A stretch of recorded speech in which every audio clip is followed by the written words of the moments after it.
हरि बोला हरि हरि बोला हरि हरि बोला पश्यन्तात्मानवस्थितौ चक्रो प्राकृतात्मानो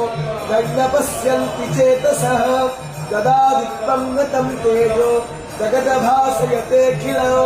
यच्छं रामसि यच्चाग्नो तत्तेजो विद्धिमामगौ यामाविश्वच भूतानि धारयादहमोजसा कृष्णामीचौषधिः सर्वा सोमभूत्वा रसात्मकः अहं वैश्वानरो भूत्वा